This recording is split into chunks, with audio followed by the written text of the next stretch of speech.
Рада приветствовать вас на моем канале. Меня зовут Оксана. И сегодня я хотела поговорить с вами о дегазации эпоксидной смолы. Наверняка те, кто занимается давно ювелирной эпоксидной смолой, знают, как тяжело избавиться от этих пузырьков воздуха.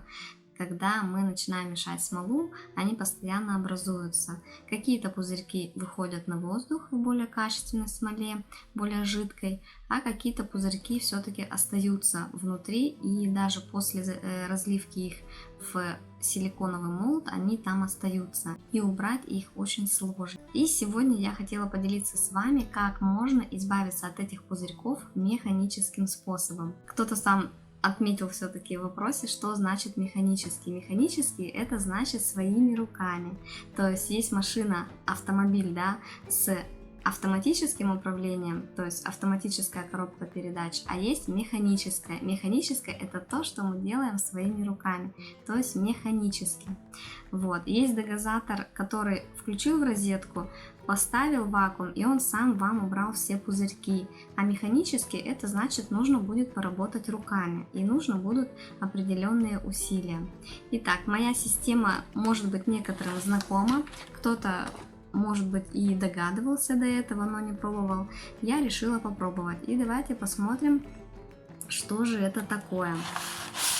Ни для кого это будет не новость. Кто знает, что это такое? Это система вакуумирования банок для консервирования. В общем, она в наборе имеет 9 крышек, вот разных цветов, и имеет вот этот поршень. То есть насос, наоборот, для велосипеда, если взять, он наоборот воздух вкачивает, то этот прибор, он воздух выкачивает. А соответственно, если мы в банку поставим наш стаканчик со смолой, то воздух будет из нее выходить. Ну что, давайте посмотрим, как это работает. Значит, где я купила вот это приспособление? Стоит оно сущие копейки, но цена на них, вот на этот набор, варьируется чуть ли не до 1500-2000. Ребята, это стоит 110 рублей в хозяйственном магазине. Где-то можно найти за 550 рублей. В строительном магазине я видела. Ну, это типа Бобра или там еще что-то такого. Банка нужна та, которая не имеет закручивающего механизма. То есть обычная наша советская банка, которую мы сами, кто маринует, вот так вот крышкой делаем, да, вот этой штукой, и вакуумируем, ну, то есть запечатываем крышки. Итак, давайте посмотрим более детально, что как работает и что как устроено. Итак, вот упаковка. Еще я видела название в строительных магазинах, на них написано VAX система. VAX. Сам поршень. Ручка. Все пластиковое, поэтому работать нужно аккуратно, чтобы не сломать, не повредить. Внутри вот такая система. Это резиночка. И здесь тоже резиночка. На каждой крышке имеется вот эта вот резиновая прокладка. И резиновая прорезиненная вот эта помпочка, которая плотно потом захлопнется, и ваша банка будет вакуумирована, то есть не будет в ней воздуха. Но это для тех, кто маринует. Наша задача поставить стаканчик со смолой в банку и убрать из нее, из эпоксидной смолы, все пузырьки. Вот, в наборе вот столько крышек. Я не мариную, но при этом люблю очень маринованное в гостях или еще где-то. Значит, сейчас я буду размешивать смолу. Смолой я пользуюсь Epoxy Crystal от Epoxy Max. Это профессиональная смола, она супер жидкая, ультрапрозрачная, защита от ультрафиолета 100%. Вот. И на выходе, в принципе, эта смола не имеет пузырьков, но очень микро-микро она может дать. И сегодня я попробую избавиться от этих микро-микро пузыриков, которые, может быть, даже сразу не видно глазу, но потом в изделии это видно будет. Тут еще в принципе зависит от того, как аккуратно вы работаете. Если вы новичок, то возможно у вас что-то может не получиться, так как нужна практика. То есть не огорчайтесь. Все приходит к нам с помощью нашей практики, наших ошибок и наших ежедневных трудов и желания добиться нужного результата. Итак, сейчас я разведу нашу смолу. У меня будет вот такой вот стаканчик. После я перелью в стаканчик, который был в наборе.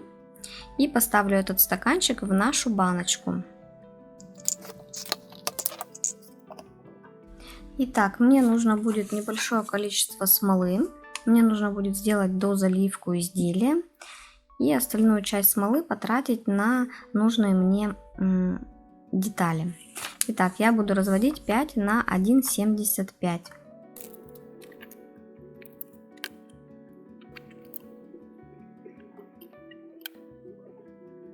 Тщательно перемешиваем нашу смолу. Сначала она немножечко мутная, это нормально. После того, как мы ее хорошо перемешаем, будем опускать наш стаканчик в вакуумированную систему и пробовать дегазировать. И смотреть, что у нас получится. Вот так смола выглядит на этапе замешивания. Итак, пока из нашей смолы естественным образом выходят пузырьки, давайте подготовим нашу баночку. Банка должна быть без закручивающего механизма. Те банки, которые обычные, именно для маринадов. Ну вот у меня единственная банка нашлась, которая не закручивается. Вот. Она, конечно, не совсем прозрачная, да, здесь есть вот эти вот узоры.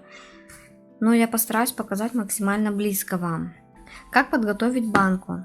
Конечно же, протрите ее, особенно изнутри. Сверху я протираю, чтобы снять вам на камеру. Вообще для домашнего пользования сверху можно и не протирать. Но первая борьба — это пыль, да, у нас не должно нигде быть пыли. И в этой системе, да, в крышках, которых мы будем делать, тут тоже не должно быть пыли. Протрите хорошо баночку, чтобы все было чистенько. Дайте ей обсохнуть. Пока наша баночка сохнет, я еще помешаю смолу. Видно, что из нее выходят пузырьки. С этой смолой можно работать 10 часов, она будет жидкая, что очень удобно. Сверху баночка уже почти высохла, сейчас я посушу ее. Итак, баночка моя высохла изнутри. Вот, я сказала ранее, что перелью в этот стаканчик, но потом подумала, что вам не будет видно, как выходят пузырьки. Ведь банка моя будет закрыта, когда я буду вакуумировать ее. И мне снимать придется вот так вот. То есть это будет выглядеть вот так. И выходят ли пузырьки или нет, наверное, будет не видно. Вот. А если это будет в прозрачном стаканчике, то, думаю, будет лучше видно.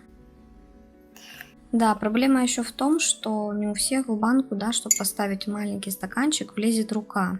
Возможно, вам понадобится приспособление, чтобы опустить стаканчик внутрь, да, допустим, если у мужчин, то не у всех влезает вот так свободно рука в банку. Пинцетом может быть, возможно, или еще как-то. Итак, возьмите вашу крышку, протрите ее, чтобы на ней не было пыли. Иначе вся пыль будет в вашей эпоксидной смоле. Далее давайте посмотрим. В смоле еще имеются пузырьки, так как она мало постояла. Ей нужно отстояться примерно полчаса, чтобы все пузырьки вышли самостоятельно. Но сейчас у меня задача показать, как работает вакуумная система. Значит, мы берем нашу смолу и опускаем наш стаканчик вот в эту подготовленную банку. Удостоверьтесь, чтобы крышка ваша была чистая. И накладываем ее вот так вот сверху. Вот она просто вот так вот кладется, и все, больше ничего не надо. Далее мы берем наш поршень, вот это у нас вверху, вот это у нас внизу. И одеваем, вот здесь как бы такая резиночка, нам нужно просто одеть на крышку без дополнительных усилий, или ваша крышка может сломаться. Немножко прокрутите. Сейчас я перейду на другой ракурс. То есть вот смотрим, да? Еще раз показываю, поменяла немножко ракурс. вот это прорезиненное место мы одеваем и тихонечко, немного надавливая, мы вкручиваем наш поршень. Вот этот вот. Ручка у нас сверху. То есть у нас получается вот так вот. Вот так вот получается. Поршень сверху. И накладываем нашу крышечку вот так вот. Все, не нужно ничего надавливать или пытаться ее закрыть. Это просто вакуумная система. Сейчас я хочу показать, как вообще это делается. Значит, вот мы наложили крышку, вот поршень. Выше просто у меня не поднимается моя система, на которой держится телефон. Мы удерживаем крышку и начинаем вот такими движениями вверх, быстрыми, откачивать воздух. Поначалу вы не будете ничего чувствовать, но когда воздуха в банке будет становиться меньше, вы будете ощущать давление. Сейчас я перейду к моменту, что происходит в банке. Итак, я максимально приблизила банку, вот, начала уже работать поршнем, то есть по типу насоса, да. Аккуратно, не сломайте крышки свои, сильно здесь делать ничего не надо, все достаточно просто. И мы видим, что пузырики скопились по краю нашего стаканчика. Я продолжаю вакуумировать. Делать это уже намного сложнее.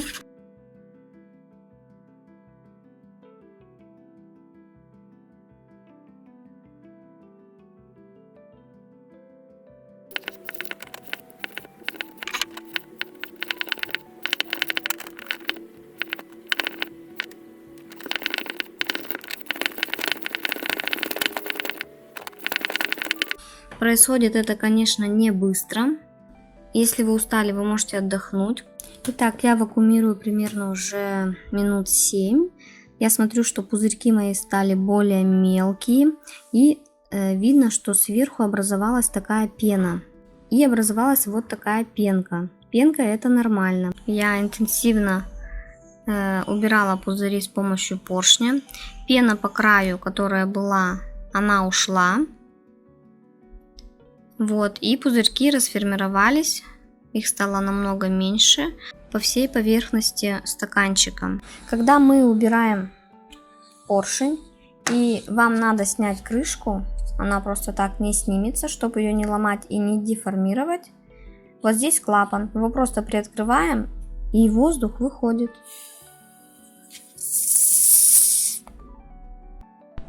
И мы открываем крышку, она легко убирается.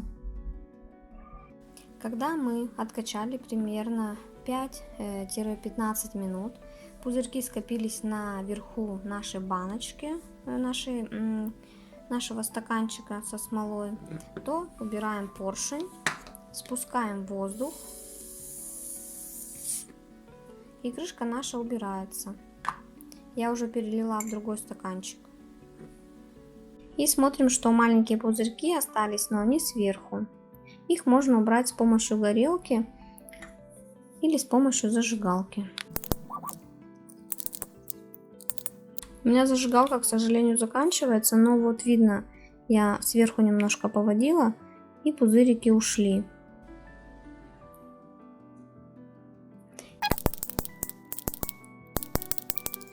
Ну и в принципе наша смола будет идеально прозрачной, когда мы уберем пузырики с помощью зажигалки либо горелки, что у вас есть. Ну вот все, что я хотела показать. Пробуйте, дерзайте. Я думаю, у вас все получится. Всем пока-пока и до новых встреч!